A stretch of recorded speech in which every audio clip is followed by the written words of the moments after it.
सरकारच्या महत्वाकांक्षी शिवस्मारक प्रकल्पाची शिवस्मारकाची उंची मेटेंनी गुपचूप उरकलेलं भूमिपूजन यामध्ये वादात सापडलेला शिवस्मारक प्रकल्प पुन्हा एकदा वादात अडकलाय। कोट्यावधींच्या या प्रकल्पाला खीळ बसल्यामुळे अनेक प्रश्नांना आता वाचा फुटली आहे। बघूया एक रिपोर्ट। राज्य सरकारच्या महत्वाकांक्षी प्रकल्पाला खीळ। अरबी समुद्रातील शिवस्मारकाचं काम थांबवलं। सर्वोच्च न्यायालयाच्या आदेशानंतर सार्वजनिक बांधकाम विभागाचं पाऊल। गेल्या काही वर्षांपासून दिल्लीपासून गल्लीपर्यंत राजकारणाचा केंद्रबिंदू ठरलेला आणि इतिहास आणि सरकारच्या प्रतिष्ठेचा मानबिंदू म्हणजे अरबी समुद्रातील प्रस्तावित शिवस्मारक। पण भव्य दिव्य शिवस्मारक पर्यावरणाच्या परवानग्यांच्या कचाट्यात अडकलं। योग्य पद्धतीने परवानग्या मिळाल्या नसल्याचा दावा कन्झर्वेशन ॲक्शन ट्रस्टनं याचिकेद्वारे केला आणि सर्वोच्च न्यायालयानं तातडीनं शिवस्मारकाचं काम थांबवण्याचे तोंडी आदेश सार्वजनिक बांधकाम विभागाला दिले। यानंतर पीडब्ल्यूडीनं शिवस्मारकाच्या कंत्राटदाराला काम थांबवण्याच्या सूचना केल्या। थेट पंतप्रधान मोदींनी 2017 मध्ये अरबी समुद्रात जाऊन स्मारक स्थळाचं जलपूजन केलं आणि भाजप सरकारसाठी शिवस्मारक प्रतिष्ठेचा मुद्दा बनला।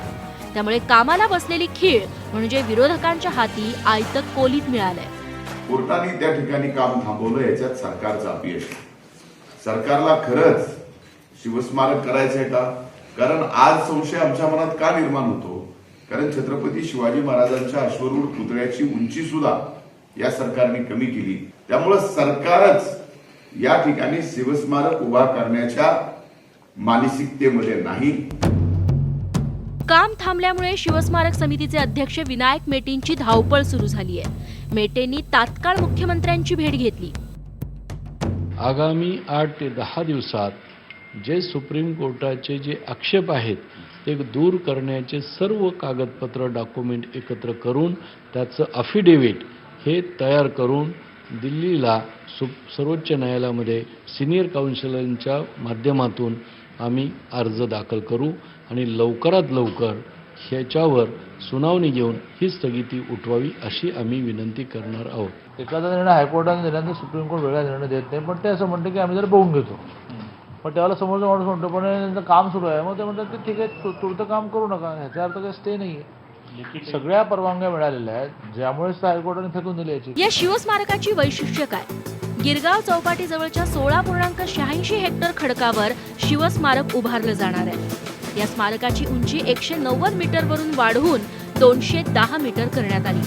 स्मारकातील प्रवेशद्वारावर तुळजाभवानीचं भव्य मंदिर असणार आहे। शिवाजी महाराजांच्या जन्मापासून राज्याभिषेकापर्यंत सगळ्या घटना दाखवणारे प्रत्यक्ष जिवंत देखावेही इथं असतील। शिवकाल जिवंत करणारे कला संग्रहालय आणि ग्रंथालयाचा देखील या स्मारकात समावेश आहे। तसंच amphi theatre, sound and light show, 3D IMAX theatre हे सगळं इथं असणार आहे। शिवस्मारकाच्या उंचीनं आतापर्यंत अनेकदा राजकीय वादाचीही उंची गाठली आहे।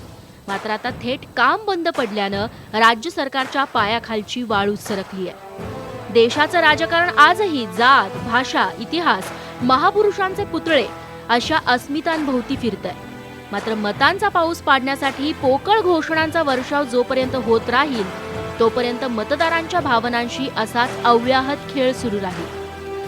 सागर कुलकर्णी आणि प्रफुल्ल साळुंखेसह bureau report, news 18 Lokmat, Mumbai. आधुनिक तंत्रज्ञानाचा वापर करून देण्यात आलेल्या घटस्फोटाच्या निकालाची नागपूरच्या कौटुंबिक न्यायालयानं घटस्फोटाच्या सुनावणी दरम्यान व्हॉट्सअप व्हिडिओ कॉलिंगच्या माध्यमातून महिलेचा जबाब नोंदवला। ती महिला अमेरिकेत असल्यामुळे कोर्टात हजर राहून जबाब नोंदवणं तिला शक्य नव्हतं आणि त्यामुळेच कोर्टानं आधुनिक तंत्रज्ञानाचा वापर केला आणि त्यांचा काडीमोड झाला। घटस्फोटासाठी व्हॉट्सअप व्हिडिओ कॉलिंग, अमेरिकेतून महिलेनं नोंदवला जबाब। नागपूर फॅमिली कोर्टात हायटेक सुनावणी। कोर्टाच्या कामकाजात आता हळूहळू आधुनिक तंत्रज्ञानाचा वापर सुरू झाला असून नागपूरच्या फॅमिली कोर्टात नुकताच त्याचा प्रत्यय आलाय। अमेरिकेत असलेल्या महिलेनं व्हॉट्सअप व्हिडिओ कॉलिंगवरून नागपूरच्या फॅमिली कोर्टासमोर जबाब नोंदवला आणि कोर्टानं त्यांच्या घटस्फोटाला मंजुरी दिली। नागपूरच्या फॅमिली कोर्टात ही हायटेक सुनावणी झाली आहे। या घटस्फोटातील जोडप्याचा 6 वर्षांपूर्वी नागपुरात विवाह झाला होता। त्यानंतर हे जोडपं अमेरिकेत स्थायिक झालं। मात्र लग्नानंतर उण्यापुऱ्या 4 वर्षात त्यांनी विभक्त होण्याचा निर्णय घेतला। पतीने नागपूरच्या फॅमिली कोर्टात घटस्फोटासाठी अर्ज दाखल केला आणि खटल्याच्या सुनावणीला सुरुवात झाली। कागदपत्रांची पूर्तता केल्यावर नागपूरच्या फॅमिली कोर्टात पत्नीला कोर्टात हजर राहून जबाब नोंदवणं आवश्यक होतं. मात्र पत्नी अमेरिकेत असल्यामुळे ते शक्य नव्हतं. जे काही अर्ज बाकीचे आवश्यक असतात कायद्याच्या दृष्टीने ते अर्ज सगळे आम्ही मेल केले. तिने तिकडे प्रिंटआउट काढून ते नोटराईज करून पाठवले. ते आपण इकडे दाखल केले. त्यानंतर काउन्सिलर समोर कोणीच नवरा किंवा बायको कोणीच येऊ शकले नाही, कारण दोघंही परत अमेरिकेतच राहत होते. सगळ्या दोन्ही पार्टीला आणि वकिलांना काउन्सिलिंगसाठी बोलवण्यात आलं आणि काउन्सिलर ज्या आहेत त्यांनी व्हॉट्सॲपद्वारे व्हिडिओ कॉल केला. या घटस्फोट प्रकरणातील प्रतिवादी महिला प्रवासी व्हिसावर अमेरिकेत राहत असून तिला पुन्हा अमेरिकेचा व्हिसा मिळण्यात अडचण येणार होती. त्यामुळे त्यांनी व्हॉट्सॲप व्हिडिओ कॉलिंगचा मार्ग स्वीकारला. ते ॲफिडेविट आम्ही कोर्टात फाईल केलं, पण कोर्टाला ते व्हेरीफाय करण्याकरता तिला व्हिडिओ कॉल करावा लागला आणि व्हिडिओ कॉलच्या माध्यमातून कोर्टाने ते सगळ्या गोष्टी व्हेरीफाय केल्या. परमनंट ॲलिमनी आर्टिकल्स आणि तिची इच्छा जी आहे तलाक देण्याची ते व्हेरीफाय केलं आणि कोर्टात रिपोर्ट पाठवला माननीय काउन्सिलर मॅडमनी आणि माननीय न्यायालयाने कौटुंबिक न्यायालय नागपूरांनी ते मंजूर करून तलाक दोघांनाही दिला. नव्या तंत्रज्ञानाच्या वापराला नागपूर कौटुंबिक न्यायालयानं अनुमती दिल्यामुळं हा खटला लवकर निकाली निघालाय. त्यामुळे कोर्ट आणि वादी प्रतिवादींचा वेळ वाचलाय. नागपूरच्या फॅमिली कोर्टानं व्हिडिओ कॉन्फरन्सिंगसारखी साधी यंत्रणा वापरून हे प्रकरण तात्काळ निकाली काढलं आहे.